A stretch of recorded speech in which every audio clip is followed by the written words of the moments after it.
Okay,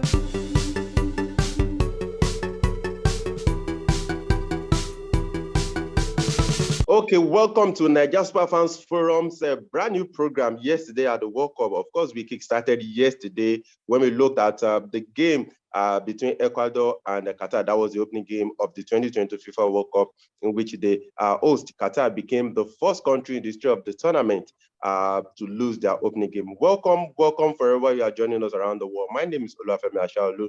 And today on the show, I have James Agberebi joining us via video. And of course, Guy Dogunjari will be joining us via audio. Guys, you're welcome to yesterday at the World Cup. Thank you, Femi. It's always a pleasure. Yeah, thank you, Femi. It's good to be back. All right, okay. So, James, it's really, really good to you. I know you've been having fun with the tournament, but let's get started, guys. There is no other place to get started other than the game. I would say I was disappointed. Kade and I, we previewed the Senegal game yesterday, and when we looked at what the bookmakers were saying, we looked at the record going into the game. We looked at the defensive record of Senegal going into the game. They've not conceded in 6 games out of 8 competitive games before that game against the Netherlands, and 2-0 it ended. Even the bookmakers were saying it was just going to end 1-0 in favor of the Netherlands. It ended 2-0. James, I'll start with you. How did you take that result, or how did that result come to you?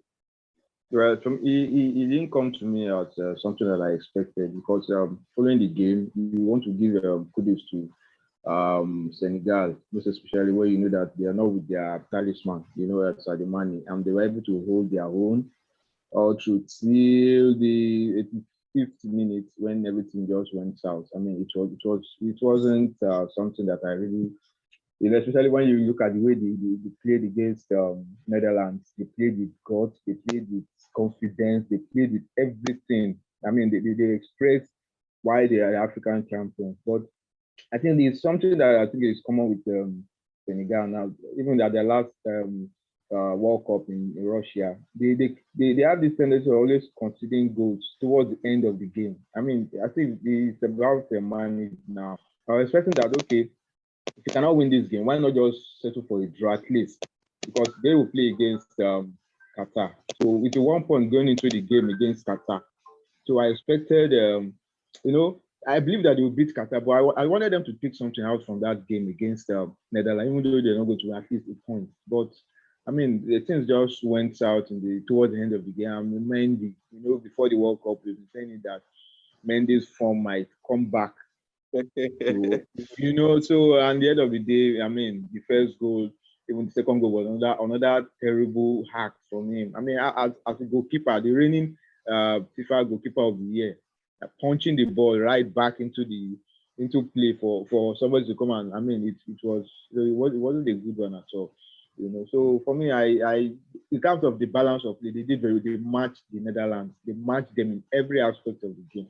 So unfortunately, as I say, goals decide the game, and the Dutch team they took their chances, and I just hope that they were able to learn 1 or 2 things from the game against Netherlands. Then going into the game against Qatar, I mean, they should just have to go all out, because they are now 2 goals down, as in 2 goals in deficit for them. So all they have to do now, they have to score goals. They just have to score goals against Qatar. There's no other thing saying about, So I still believe that they have what it takes to bounce back. All they need is just regroup and take Qatar out. So for me, I believe that they have what it takes to come back. Okay, Coyote, I'm sure you remember everything we said yesterday when we were previewing this Absolutely. game. And I remember you said during one of our countdowns that they say a tree does not make a forest, but you believe that Sadio Mane is in that shape of a tree that makes forest for Senegal. And yesterday, it was too obvious. Apart from his influence in the attack, he's someone that can help organize the team, give command on the field. You do this, you do that. But yesterday, it seems the Senegalese, they lacked the leadership in that defeat to the Netherlands. Femi, honestly, to be fair to the Senegalese, I'll give them a 90% for effort. They actually outdid themselves. They played much more than what I expected, and I think where the problem came for them, where the whole thing went south, like James said, was when they stopped taking the initiative. We saw all through the game. They took the game to the Netherlands. They went toe to toe with them, and at the point they could have actually gotten a goal or two. But the moment they started defending in desperation, Femi, when you start defending that deep, it's only going to end in one way, which is defeat. Because there's no way you can do that and hope that you escape. And the problem I see there, without trying to apportion blame, because this is a team game, is the fact that they need to bring back the old Edward Mendy. He was culpable for the 2 goals for me. And we talked about his form and everything, and we talked about his ability as a goalkeeper, that with his talent and everything, that he is more than capable of doing great things for the team. The second goal in particular, the first goal, he should, being the last man in goal, he should have cleared his line, told the defenders, hey, there's a man here that you should mark, or be faster than he was actually before the player got his head to the ball. The second one was basic goalkeeping error for me. When the ball comes like that, actually the ball was going out of touch, but because you're not too sure, you want to ensure that you keep it away, you parry the ball sideways for me. You don't parry balls back into play. Of course. That's the basic goalkeeping error. That's goalkeeping 101. You don't need anybody to tell you that at this age, Femi. You know that you parry balls. When you see great goalkeepers, they parry balls this side or this side. They don't parry balls back into play. If you had parried the ball this way, Femi, the best the opposition can do is run there, and before they are able to regroup and do anything, he would have stood up from the ground, and other defenders would have come to defend him. But he just put the ball right back into the path of the goal. He made the assist, actually. He made the assist to the second goal. So for me, I think I think we should take the bulk of the blame for what happened for me. But like I said, what this has done, because I don't like crying over spilled milk, is that it has set up Senegal nicely for their game against Ecuador. Without any disrespect to Qatar, like James insinuated, I think they should be able to take care of Qatar conveniently. First and foremost, reduce and cancel their deficit. What that means is they have to beat Qatar by more than 2 goals. Number one. Then 2, that means their final game against Ecuador will be all or nothing.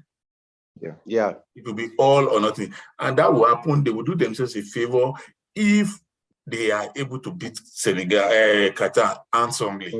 That means when they play Ecuador, their destiny will be in their hands.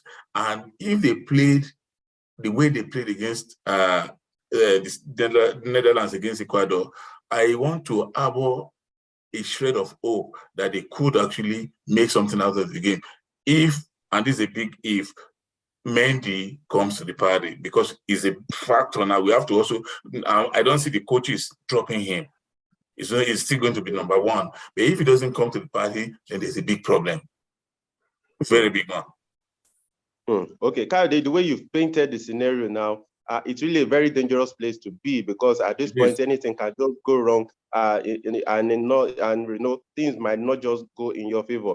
And after that game, I saw a number of Ghanaians online mocking Mendy, saying that Lawrence Asigi is better than Mendy. But someone reminded them and said, remember that we went to the World Cup with Manaf, with Danlad Ibrahim, and of course with Lawrence Asigi. He said, so our own is waiting for us against Portugal. Exactly. But, you don't know what you're going to get. Yeah.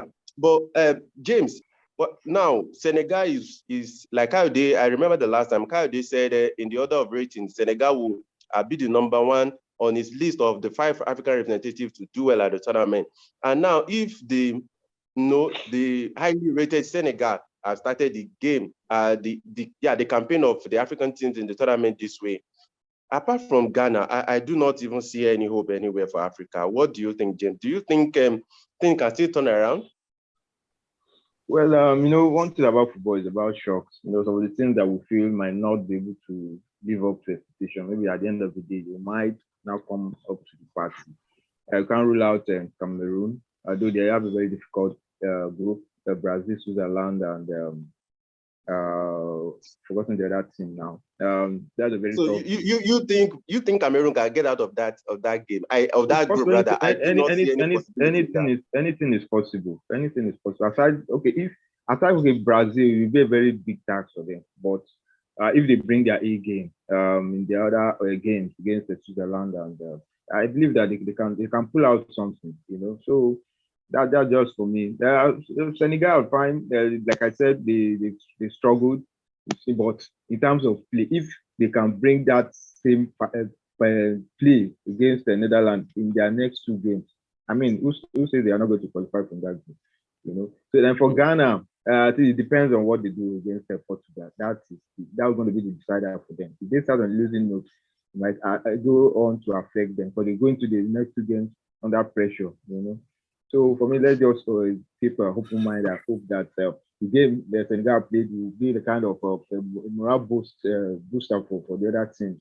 The thing is, I'm not always too confident when it comes to the North Africans. It might sound somehow, but I think the past few World Cup that we the pedigree, their history, the pedigree is not that when it comes to celebrate the like of Cameroon and the other West African countries. It's like they just go to the World Cup and make up the numbers.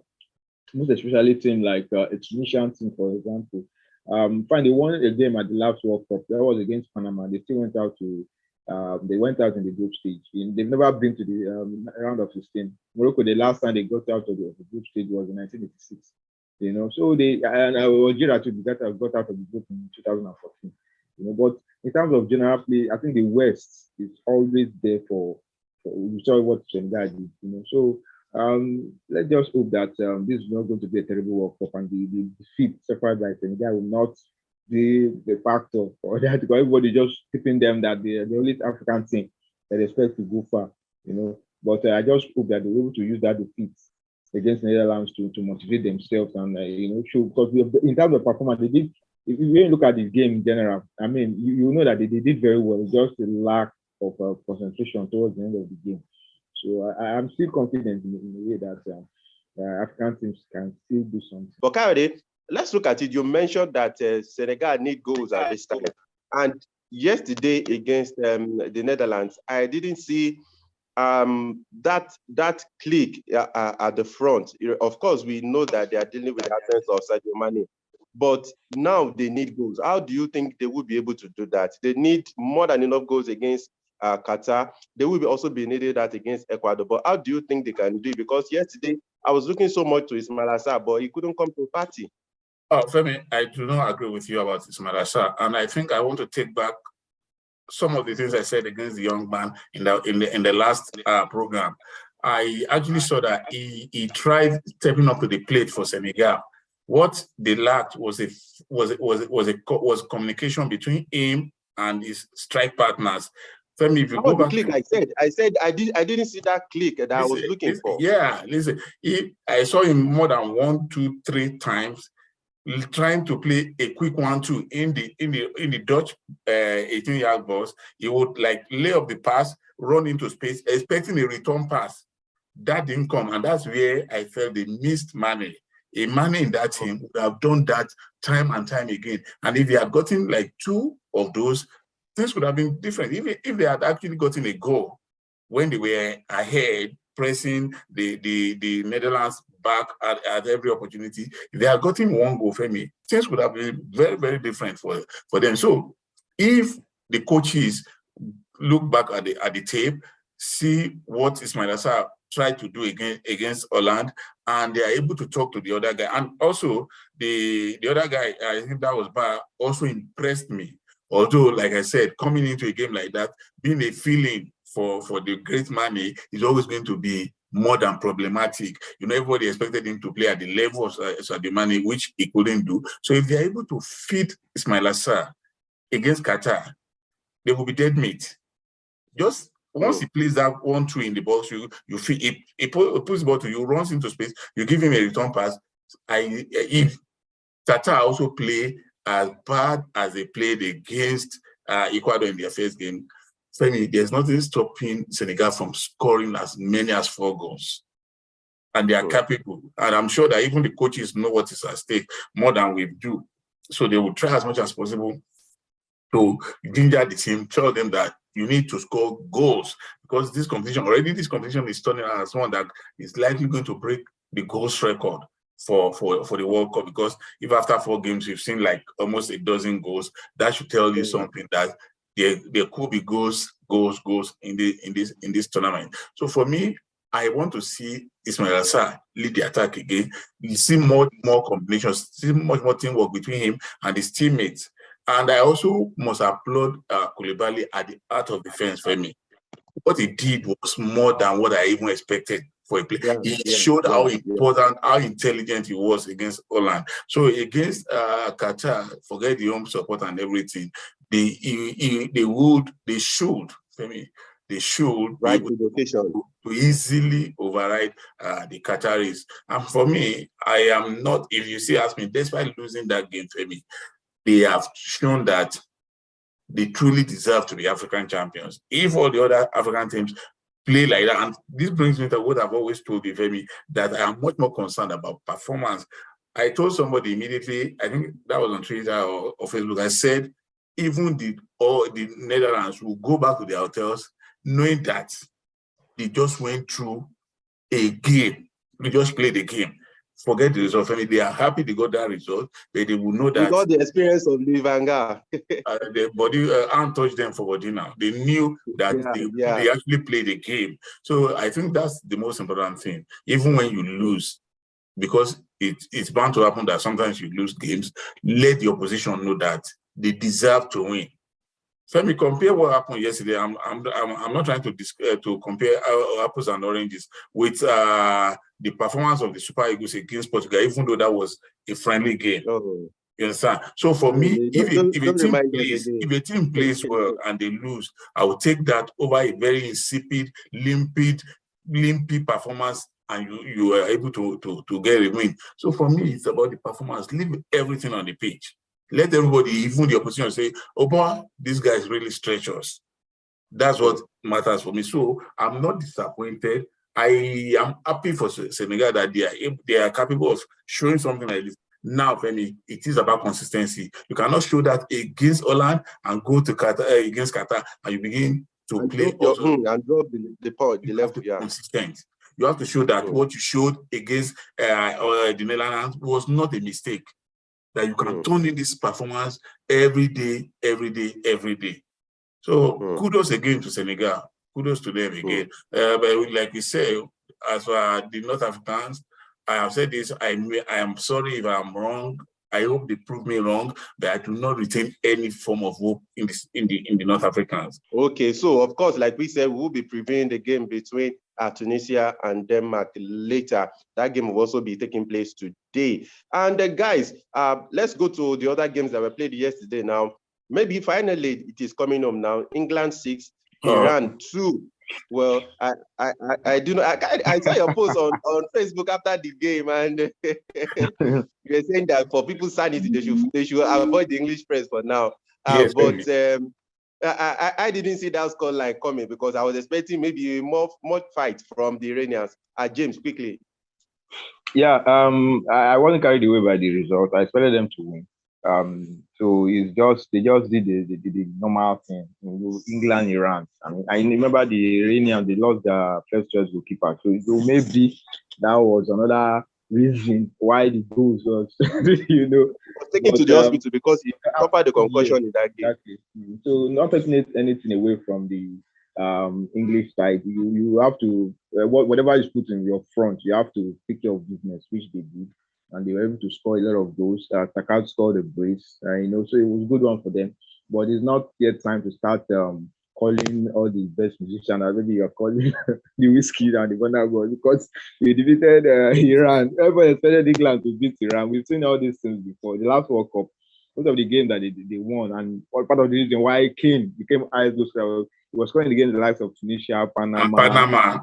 And the rest. That was what helped him to become eyes those. But when it came up against the likes of Belgium, Croatia, we all saw what happened. So not taking anything away from England, good results for them. It's all about goals, winning, and they've got off to a good start. But I mean, they've not played the big boys yet. So that was just Okay, Kayode, your best defender at Manchester United, one that you've been very critical of. I'm talking about Harry Maguire. You know, before the game, the Radiant fans they went mocking Maguire. They were saying that his defense is very very terrifying, and he got an assist against them. Though he was injured, he was taken out of that game, but he had a good game. Kayode, I think if Maguire can continue in this form, I think it would displace either Rafael Varane or Martinez in the Manchester United defense. In what form, Femi? In Against what Iran, form? because he played against Iran. And they The played form that we who? saw yesterday. Remind me again, who did they play? And they will consider 2 goals. Who did they play? They played Iran, and they considered 2 goals against Iran. And you think Those 11 players actually they're I saw a representing lot of the nation Iran. They're I saw a representing the lot. nation of I saw a Iran. lot of updates saying Manchester United are useless because they don't know how to play Harry Maguire. And I said to whoever wrote that, I wish an Harry Maguire on your team too. That's that's. I wish him on you. But for me, the truth is this: as much as we are not here to run down anybody, Maguire could sometimes you could have a better club form than the national team form. But for me, he is not just the player all of us think he is. That's me. Because when I see some basic errors at a level, I can understand if under 17 players make some mistakes, if under 20 make some mistakes. But when you are at this level, Femi, and this, let me quickly say this, is related that the games we saw yesterday have shown what I have always said to Ghana, to Senegal, to Cameroon, to Tunisia, and Morocco, that at this level, mistakes are punished. Yeah. You saw the two mistakes that Mendy made yesterday. He was punished for the 2. Nobody lets you off. So you have to be focused. You can't afford to make mistakes. Anyway, let's forget about Harry Maguire. We are here to talk about Africa. It's none of my business until England will play any African teams. That's when I will be able to discuss him in details. But like I said, well done to England. I saw some of their headlines in the English media, and I regretted doing what I asked people not to do. I asked them not to. I asked them to avoid the English press. And out of curiosity, I went and checked some headlines, and Femi, they were like as if they had already won the World Cup. I'm used to it. I'm used to it, Femi. But like I said, let's get going. I know we run out of time. So we'll see what happens with England. They've started well shape. I hope they continue like this. Yeah. Okay, so 14 goals have been scored already in 4 games. In 4 games now. 14 goals in 14 games. So like I already said, it seems we're going to see a goals galore tournament. But finally, guys, USA won, Wales won the other game in Group B. Guys, what do you think? George Weah's son, playing for the USA, got that goal, playing at the tournament that his father never had the privilege to play. Quickly, guys. James, I think I'll throw that to you. Yeah, I would say good one for especially Wales. And this is their first World Cup since 1958, when they last appeared at the World Cup. And they're able to squeeze out the result. The late penalty from Gareth Bale, it's always coming to the party for them. Always showed up anytime they need him, and he was able to do that for them, and it's a good one for them. For Timothy Weah, I mean, very good. What the father couldn't do, the son is now doing it. Exactly, just like the Ayew brothers, Bedipele never played at the World Cup for the son, so it's a good one. A good result for them. So I think it's advantage Wales, because they will be playing against Iran next, but it's important that they come up with a result there. They just have to get something there. Even any form of win, they just have to come out with a result, because England will play against USA, and that's going to be a very tough one, especially for the Americans. That's what the English team did against Iran. I think that if they have the chance, they're going to score. So it's now left for Wales. If we're looking at the 2 teams now, Wales, if they can get a result against against Iran, I mean, in their next game against the British, the British war or something, so I think they can go there and even fight to at least a point. That was very important for them. So a good one for the both teams. It was an interesting game, and we look forward to their next couple of games that will be coming up. Okay, so Kayode, lastly, as we round off now, the USA Wales, did the result come as a surprise? I think it was what a lot of people expected. No, but no, it didn't come as a surprise to me. But what I think was it was a game of two halves. I saw the Americans totally dominate in the first half, and I blame them for not scoring more than one goal. And then I saw the Welsh team come back in the second half. I remember the commentator saying at the interval that he hopes the coach will be able to talk and panel this team so that they will bring up a reaction in the second half. They did. They gradually dragged themselves back into the game, and they were rewarded for their effort with that penalty. And I think the player that stood out for me was the Chelsea guy, Pulisic. It was actually it was all over the pitch, and he played like a leader. He played like the player with the highest profile in the team. So I think a little bit of naivety on the side of the Americans. They could have gotten more than one goal, especially when they were in the ascendancy. They were on top. They didn't take their chances. But I'm happy for the young where he showed that. It sparked a furious debate on social media, actually, Femi. People saying, as the son of the president of a country, why would you be representing another country? You understand? But that's not a debate for now, Femi. The most important thing was that we saw a good game, a game of contrasting half, but the result was 1-1, 1-1. That's, like, for me, a fair result. So let's hope both of them take better opportunities in their subsequent games, Femi. All right. So before we round up, it's very important to emphasize that the Iranians refused to sing their national anthem before the game against England because of the current protests ongoing in their country, where a number of persons have been killed. A number of persons have also been sentenced to death because of participation in that nationwide protest. So we wish that at least sometimes maybe we'll learn to keep maybe politics out of football, because they refuse to sing their national anthem. I saw all of them kneeling down in the circle just to pay homage to the people who are maybe demanding human rights in their country. So guys, this is where we end today's episode of Yesterday at the World Cup. So tomorrow is going to be another day when we come around to review matches that were played at the ongoing 2022 FIFA World Cup in Qatar. So watch out for a preview of the game between Tunisia and Denmark very shortly. Until then, I remain Olafemi Ashaolu. Bye for now.